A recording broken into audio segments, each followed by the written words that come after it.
Hello students, इस video में हम करने वाले हैं Newton's third law of motion from chapter force and laws of motion.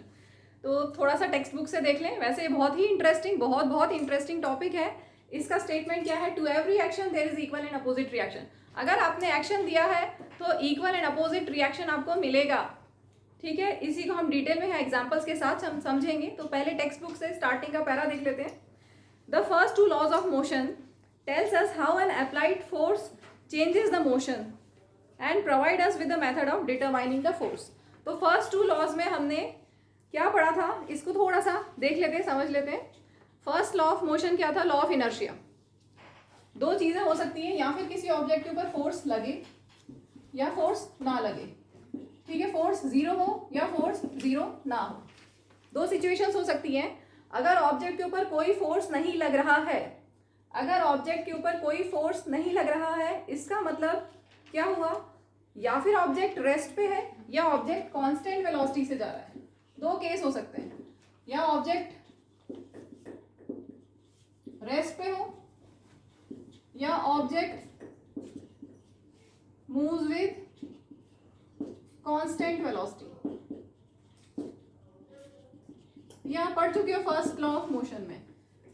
Force zero मतलब net force zero. Net force zero का मतलब उसके ऊपर, ऑब्जेक्ट के ऊपर बैलेंस्ड फोर्सेस लग रहे हैं। तो जब बैलेंस्ड फोर्सेस लगते हैं, इसका मतलब या फिर ऑब्जेक्ट रेस्ट पे है तो it will continue to be in the state of rest, या ऑब्जेक्ट अगर मोशन में है तो it will continue to be in state of motion. ठीक है, तो अगर ऑब्जेक्ट रेस्ट पे है तो वो रेस्ट पे ही रहेगा। Law of inertia, inertia of rest उसके पास है। अगर ऑब्जेक्ट मोशन में है तो it will continue to be in state of motion, मतलब इनर्शिया ऑफ मोशन उसके पास है।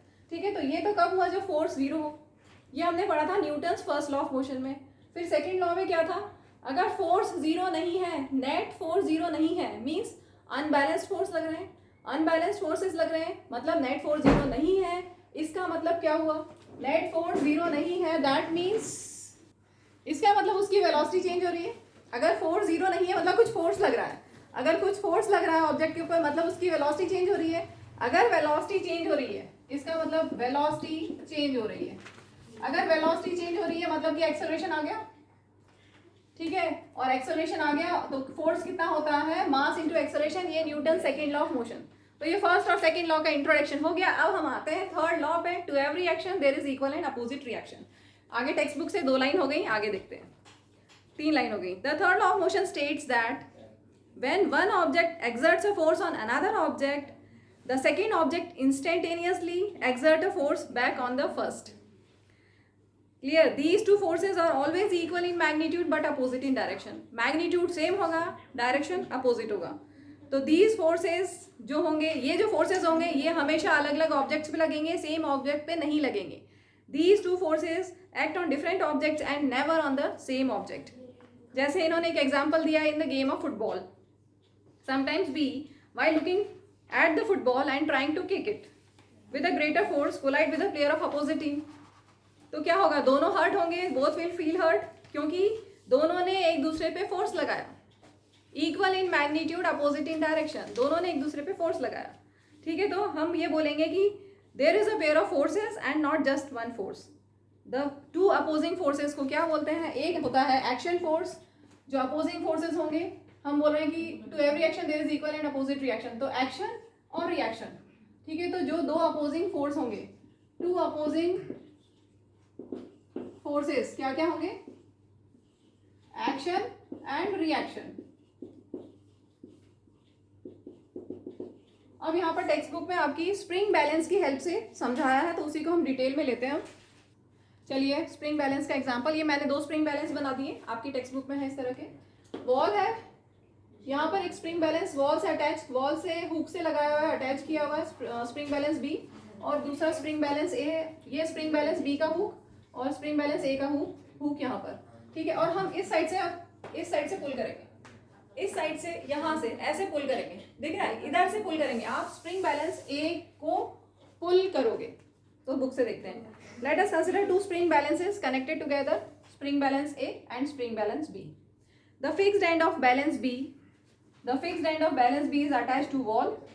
ठीक है, रिजिड सपोर्ट जैसे वॉल से हमने अटैच कर दिया। अब हम free end of spring balance A के फ्री एंड से इधर से जब पुल करेंगे, इधर से जब पुल करोगे तो क्या होगा? When force is applied through the free end of spring balance A, तो क्या होगा? दोनों स्प्रिंग बैलेंसेस में कुछ रीडिंग आएगी और वो रीडिंग कैसी होगी? सेम। हमने सिर्फ स्प्रिंग बैलेंस ए को पुल किया, लेकिन यहाँ से हुक से अटैच किया हुआ बी को भी। तो अगर हमने ए को पुल किया, सपोज वहाँ पे एग्जाम्पल लेते हैं, सपोज हमने इसको इधर से, हम इस साइड से पुल कर रहे हैं ना ऐसे, तो हमने यहाँ से एक्शन दिया, suppose reading I 5 Newton. Suppose यहाँ पे मैंने रीडिंग लिखी हुई है 0 1 2 3 4 5 6 7 8 9 10, और इसमें भी लिखी हुई है 0 1 2 3 4 5 6 7 8 9 10। ठीक है, हमने इधर से पुल किया तो हमने लगाया एक्शन फोर्स, हमने 5 न्यूटन का एक्शन फोर्स लगाया। यहाँ पर रीडिंग आ जाएगी 5 न्यूटन। हमने एक्शन फोर्स लगाया तो क्या होगा? यहाँ पर भी आपको 5 न्यूटन की ही रीडिंग मिलेगी। तो रिएक्शन होगा और वो भी 5 न्यूटन का। ए ने बी के ऊपर फोर्स लगाया ऐसे, तो बी ने भी ए के ऊपर ऐसे फोर्स लगाया। ठीक है, बी ने भी ए के ऊपर फोर्स लगाया। Force exerted by A on B is equal in magnitude, तो force exerted by B on A but with negative sign, मतलब these forces are equal in magnitude but opposite in direction। Numerical value दोनों की same होगी, direction opposite होगा। Clear? 5 Newton का force spring ए पे हमने लगाया, वहां पे रीडिंग आई 5 न्यूटन की, तो क्या होगा? ए ने बी को अपनी तरफ खींचा 5 न्यूटन से, तो बी ने भी ए को अपनी तरफ खींचा 5 न्यूटन से। ठीक है, बुक में देखेंगे आगे। It means that force exerted by spring balance A on balance B is equal but opposite in direction to the force exerted by B on A। तो जो force exert किया A ने B के ऊपर, force exerted by A on B is action force and the force of balance B on balance A is called reaction force। ठीक है, तो एक इसमें दिया हुआ है, this gives an alternative statement of third law of motion, जो मैंने यहाँ लिखा हुआ है, to every action there is equal and opposite reaction। ये ध्यान रखना है कि एक्शन और रिएक्शन हमेशा 2 डिफरेंट ऑब्जेक्ट्स पे लगता है। क्लियर? चलिए, बड़ा इंटरेस्टिंग टॉपिक है, हाउ डू वी वॉक, हम कैसे चलते हैं because of Newton's third law of motion. तो जब आप चलते हो तो क्या एक्चुअल में क्या होता है? यहाँ से क्लियर है फिगर में कि हम किस तरफ जा रहे हैं? इस तरफ। ठीक है, तो हमने सबसे पहले क्या किया, फोर्स हमारे फुट से ग्राउंड के ऊपर फोर्स लगाया। ठीक है, तो हमने फोर्स लगाया ऐसे। सोचो, जब चलते हो तो ध्यान से देखना आपकी कैसे चलते हो। हमने फोर्स लगाया ग्राउंड के ऊपर इस तरह से। When we walk on the ground then our foot pushes the ground backward.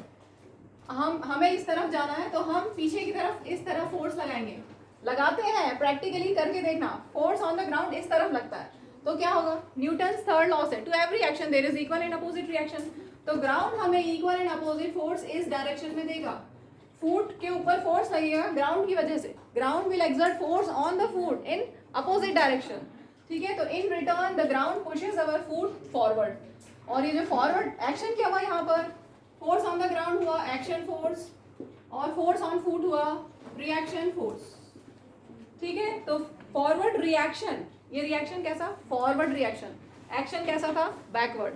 तो forward reaction exerted by ground on our foot makes us walk forward.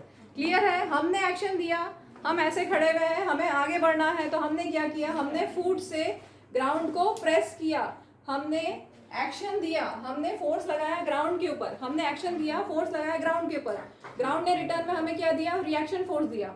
ठीक है, और हमें फॉरवर्ड रिएक्शन फोर्स मिला और हम आगे बढ़ गए। नेक्स्ट बड़ा ही इंटरेस्टिंग टॉपिक है, व्हाई द गन रिकॉइल्स। तो टेक्स्ट बुक से एक बार देख लें। When a gun is fired it exerts a forward force on the bullet. Gun को हमने फायर किया तो क्या होगा? बुलेट आगे जाएगी, बुलेट आगे गई मतलब ये एक्शन हुआ, फोर्स ऑन बुलेट क्या हुआ? Action force. ठीक है, गन फायर किया, बुलेट आगे गई, बुलेट निकल के आगे जा रही है, तो यहाँ पर एक्शन फोर्स लग रहा है। और क्या होगा? हमें मिलेगा न्यूटन्स थर्ड लॉ से रिएक्शन फोर्स। तो बुलेट जितने फोर्स से आगे जा रही है, गन उतने ही फोर्स से पीछे जाएगी। यही है गन का रिकॉइल होना। बुलेट आगे जा रही है, ठीक है, वो हुआ एक्शन फोर्स, और गन रिकॉइल होगी। गन रिकॉइल होगी, अभी हम पढ़ते हैं रिकॉइल क्यों होगी? क्योंकि गन का मास बहुत ज़्यादा है as compare to mass of bullet. देखो हमने बोला है फोर्सेस सेम है, force bullet, force on bullet due to gun, ऐसा लिख दें, force on bullet, B for bullet and G for gun, force on bullet due to gun will be equal to force on gun due to bullet। ठीक है, force on bullet due to gun, यहाँ है force on gun due to bullet, क्या होगा, equal and opposite. तो जितने force से bullet बाहर निकल के जाएगी उतने ही फोर्स से गन पीछे, गन के ऊपर उतना ही फोर्स लगेगा, गन के ऊपर उतना ही फोर्स लगेगा। लेकिन जितनी स्पीड से बुलेट आगे जा रही है, जितना एक्सेलरेट कर रही है, उतना एक्सेलरेशन गन को नहीं मिलेगा, क्योंकि गन का मास बहुत ज़्यादा है as compare to mass of bullet. Force equal है, opposite in direction, forces are equal in magnitude, opposite in direction. Force क्या होता है, mass into acceleration, mass into acceleration. ठीक है, मैं गन के लिए कैपिटल M दे देती हूँ मास, और यहाँ पर हम कैपिटल A लिख लेते हैं अभी समझने के लिए। ठीक है, तो मास बुलेट का बहुत कम है, इसका मास कम है, तो इसकी एक्सेलरेशन बहुत ज़्यादा होगी। बुलेट का मास बहुत कम है तो एक्सेलरेशन उसकी बहुत ज़्यादा होगी, और यहाँ पर गन का मास बहुत ज़्यादा है तो उसकी एक्सेलरेशन बहुत कम होगी, इसलिए गन सिर्फ रिकॉइल होगी, मतलब आपको एक बैकवर्ड जर्क लगेगा बस, गन पीछे नहीं जाएगी जितनी स्पीड से बुलेट जा रही है आगे। जितनी स्पीड से बुलेट एक्सेलरेट हो रही है उतनी स्पीड से गन बैकवर्ड डायरेक्शन में एक्सेलरेट नहीं होगी, क्योंकि मास बुलेट का बहुत कम है तो उसकी एक्सेलरेशन बहुत ज़्यादा होगी, और गन का मास बहुत ज़्यादा है तो उसमें एक्सेलरेशन बहुत कम होगी, इतनी कम होगी कि वो सिर्फ एक हमें जर्क लगेगा, हम बोलेंगे कि गन रिकॉइल हुई। ठीक है, तो आंसर देखते हैं। When a bullet is fired from a gun, when a bullet is fired from a gun, the force sending the bullet forward, ये जो फोर्स लग रहा है sending the bullet forward is equal to the force sending the gun backward. ठीक है, ये वाला force के इक्वल होगा, but due to high mass of gun, ठीक है, due to high mass of gun क्या होगा, it moves only a little distance backward, जिसको हम बोलते हैं रिकॉइल होना, and gives a backward jerk to the shoulder of gunman, and the gun is said to have recoiled. Next question है, what happens when a sailor jumps out of a rowing boat. Suppose ये sailor boat में है, ठीक है, और इसको किनारे पे आना है जंप करके, तो क्या होगा, यहाँ पर ये बोट के ऊपर फोर्स लगाएगा बैकवर्ड डायरेक्शन में। ठीक है, तो बोट के ऊपर फोर्स लगेगा, फोर्स ऑन बोट, क्या फोर्स होगा, ये एक्शन फोर्स, किस डायरेक्शन में होगा, बैकवर्ड, इस डायरेक्शन में। ये जो फोर्स लगाएगा वो इस डायरेक्शन में बोट के ऊपर लगेगा। ठीक है, और ये इधर शोर किनारे की तरफ जंप करने की कोशिश कर रहा है, तो इसने एक्शन फोर्स दिया बोट के ऊपर, बोट रिएक्शन करेगी, इसको फॉरवर्ड, इसने बैकवर्ड पुश किया बोट को, तो बोट इसको फॉरवर्ड पुश करेगी। ठीक है, तो बोट इसको इस तरफ पुश करेगी, force on seller, reaction force, और वो सेलर इधर जंप कर पाएगा। समझ में आ गया, फोर्स सेलर पे इस तरफ लगेगा, फोर्स बोट नहीं, सेलर ने बोट के ऊपर फोर्स लगाया बैकवर्ड डायरेक्शन में, बोट ने इन रिटर्न उसके ऊपर रिएक्शन फोर्स दिया फॉरवर्ड डायरेक्शन में। ठीक है, और वो बाहर आ जाएगा। अच्छा, इसमें एक चीज़ खास, सेम यही हमने जब रोड पे चलते हैं तब हमने यही किया, how a man walks on the road, same यही किया, लेकिन क्या डिफरेंस है, वहाँ पर रोड थी, वो मूव नहीं कर सकती, इसलिए हमें रोड मूव करती हुई नहीं दिखाई देती, सिर्फ हम मूव करते हुए दिखाई देते हैं। लेकिन यहाँ पर रोड नहीं है, यहाँ पर बोट है पानी में, तो बोट हमें पीछे जाती हुई दिखाई देगी, रोड हमें पीछे जाती हुई नहीं दिखाई देती क्योंकि वो स्टेशनरी है। सोचो कि अगर रोड भी मूव कर रही होती तो रोड हमें पीछे जाती हुई दिखाई देती, लेकिन ऐसा नहीं होता है, बोट हमें पीछे जाती हुई दिखाई देगी क्योंकि नीचे पानी है।